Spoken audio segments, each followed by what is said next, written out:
Hello guys, good evening. ഞങ്ങൾ അബുദാബിയിൽ നിന്ന് ദുബായിലോട്ട് ചെറിയ ട്രിപ്പ് പോവുകയാണ്. ഈവനിങ് ആണ് ഞങ്ങൾ ഇറങ്ങിയത്. ഒരു 5:30 കഴിഞ്ഞ് ഞങ്ങൾ ഇവിടെ നിന്ന് അബുദാബിയിൽ നിന്ന് ഇറങ്ങിയപ്പോൾ ഞാനും ചേട്ടനും പിന്നെ ജിപ്പിയുടെ ഫാമിലിയും ഉണ്ട്, നമ്മുടെ നിധിക്കുട്ടിയൊക്കെ ഉണ്ട്. കുറച്ചധികം നേരമായി ഞങ്ങൾ അബുദാബി ബോർഡറൊക്കെ കഴിഞ്ഞ് ഞങ്ങൾ ദുബായിലോട്ട് കടന്നപ്പോൾ ആദ്യം ഞങ്ങൾ പോയത് ദുബായിലെ ലാസ്റ്റ് എൻട്രി പാർക്ക് എന്ന് പറഞ്ഞിട്ടൊരു പാർക്കിലോട്ടാണ്. ഞാനിത് ഫസ്റ്റ് ടൈമാണ് അവിടെ പോകുന്നത്. നല്ല തിരക്കുണ്ടായിരുന്നു പാർക്കിൽ പോകാനായിട്ട്, നല്ല തിരക്കുണ്ടായിരുന്നു.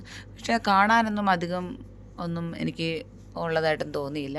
ഒരു നല്ല തിരക്കുണ്ടായിരുന്നു. പിന്നെ ധാരാളം ഫുഡ് കോർട്ടുകളുണ്ടായിരുന്നു. ആവശ്യം പോലെ കഴിക്കാനായിട്ട് പല വെറൈറ്റി ഫുഡുകളും സ്നാക്സുകളും ഉണ്ടായിരുന്നു അവിടെ.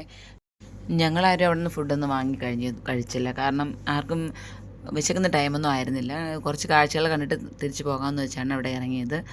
പിന്നെ അവിടെ കാണാനെന്ന് പറഞ്ഞാൽ അധികം ഒന്നും എനിക്ക് ഉള്ളതായിട്ട് തോന്നിയില്ല. നല്ല ഭംഗിയുള്ള ഗാർഡൻ ഉണ്ടായിരുന്നു, കുറച്ച് നന്നായിട്ട് അലങ്കരിച്ചിട്ടുണ്ടായിരുന്നു. കുറച്ച് നല്ല പൂക്കളും നല്ല ഗാർഡനും ഉണ്ടായിരുന്നു. പിന്നെ ഒരു പൂളുണ്ടായിരുന്നു, അതിൽ കുറച്ച് ലൈറ്റ്സും കാര്യങ്ങളും ഒക്കെ അത്രയൊക്കെ ഉണ്ടായിരുന്നുള്ളൂ. പിന്നെ കൂടുതലും ആൾക്കാർ ഇവിടെ വന്നിരിക്കുന്നത് കൂടുതൽ ഫുഡ് കഴിക്കാനായിട്ടാണ് എനിക്ക് തോന്നിയത്. റംസാൻ കഴിഞ്ഞ് പിറ്റേ ദിവസം ആയതുകൊണ്ട് തന്നെ നല്ല തിരക്കായിരുന്നു. എൻ്റെ ആഗ്രഹമൊന്നും ആയിരുന്നില്ല, എനിക്ക് ബുർജ് ഖലീഫ നൈറ്റിൽ പോയി കാണണം, അതായിരുന്നു എൻ്റെ ഏറ്റവും വലിയ ആഗ്രഹം. കഴിഞ്ഞ വർഷം വന്നപ്പോൾ എനിക്ക് കാണാൻ പറ്റിയില്ല. പകലാണ് വന്നത്. പകൽ ബുർജ് ഖലീഫ കാണാൻ പറ്റുള്ളൂ, ലൈറ്റ്സിലൊന്നും കാണാൻ പറ്റിയിട്ടുണ്ടായിരുന്നില്ല. അപ്പോൾ അതെനിക്ക് വലിയ ആഗ്രഹമായിരുന്നു. അപ്പോൾ ഞങ്ങൾ നേരെ ബുർജ് ഖലീഫ കാണാനായിട്ട് പോയി. ദൂരെ നിന്ന് തന്നെ ബുർജ് ഖലീഫ കാണാൻ പറ്റുന്നുണ്ടായിരുന്നു. പല നിറങ്ങളിൽ ഇങ്ങനെ മിന്നി മായുന്നത് കാണാൻ നല്ല ഭംഗിയായിരുന്നു. ദൂരെ നിന്ന് കാണാൻ തന്നെ വളരെയധികം ഭംഗിയായിരുന്നു. പിന്നെ ഞങ്ങൾ നേരെ കാർ പാർക്കിംഗ് ചെയ്തിട്ട് ബുർജ് ഖലീഫ കാണാൻ പോയി. ദുബായ് മാളിലും പോകണമായിരുന്നു. ആദ്യം എന്തായാലും ബുർജ് ഖലീഫ കണ്ടതിന് ശേഷം മാത്രം ദുബായ് മാളിൽ പോകാമെന്ന് നമ്മൾ പ്ലാൻ ചെയ്തു. അപ്പോൾ നേരെ ഞങ്ങൾ ഖലീഫ കാണാനായിട്ട് പോയി. നല്ല ഭംഗിയുള്ള കാഴ്ചകളായിരുന്നു, ചുറ്റിന് കാണാൻ ഭംഗിയുള്ള കാഴ്ചകളായിരുന്നു. വാട്ടർ ഗെയിംസ് കാണാനായിട്ട് നല്ല രസമായിരുന്നു കേട്ടോ. ഒരു സോങ് ഇട്ടിട്ട് ഒരു ടൂൺ അതിൻ്റെ അനുസരിച്ച് ഇങ്ങനെ വെള്ളം ഇങ്ങനെ ഡാൻസ് ചെയ്യും പോലെ ഇങ്ങനെ പൊങ്ങിത്താരുന്നത് കാണാനായിട്ട് വല്ലാത്തൊരു ഭംഗിയായിരുന്നു. ഏകദേശം ഒരു അരമണിക്കൂർ ഇടവിട്ടാണ് ഇവരിത് പ്ലേ ചെയ്യുന്നതാണ് തോന്നുന്നത്. ഞങ്ങളെന്തായാലും ഒരു 2 ടൈംസ് ഇത് കണ്ടതിന് ശേഷമാണ് പോയത്. പിന്നെ അവിടെ കണ്ടു നിൽക്കാൻ തന്നെ, ആ ലൈറ്റ്സ് മൊത്തത്തിൽ കണ്ടു നിൽക്കാൻ തന്നെ ഭയങ്കര മനോഹരമായ കാഴ്ചയായിരുന്നു. പിന്നെ ആ ബുർജ് ഖലീഫയുടെ ലൈറ്റ്സുകൾ 2-3 കളറുകൾ ചേഞ്ച് ആവുന്നവരെ ഞങ്ങൾ നിന്നു. അതെല്ലാം കണ്ടിട്ടാണ് ഞങ്ങൾ പോയത്. പിന്നെ ഞങ്ങൾ നേരെ ദുബായ് മാളിലോട്ട് പോയി. അവിടെ നിന്ന് കുറച്ച് ഫോട്ടോസൊക്കെ എടുത്തു. പിന്നെ അവിടെ എല്ലാം ഒന്ന് ചുറ്റിക്കണ്ടു. പിന്നെ കുറച്ച് ചോക്ലേറ്റ്സും കാര്യങ്ങളൊക്കെ എടുത്തു. അവിടുത്തെ പ്രധാനപ്പെട്ട ഒരു ദുബായ് ചോക്ലേറ്റ് എന്തായാലും വാങ്ങി മാളക്കുട്ടന് കൊടുക്കാൻ വേണ്ടി. പിന്നെ നിധിക്കുട്ടി ഭയങ്കര ആക്റ്റീവായിരുന്നു കേട്ടോ. അവളെ കൊണ്ട് യാതൊരു ബുദ്ധിമുട്ടും ഉണ്ടായിരുന്നില്ല.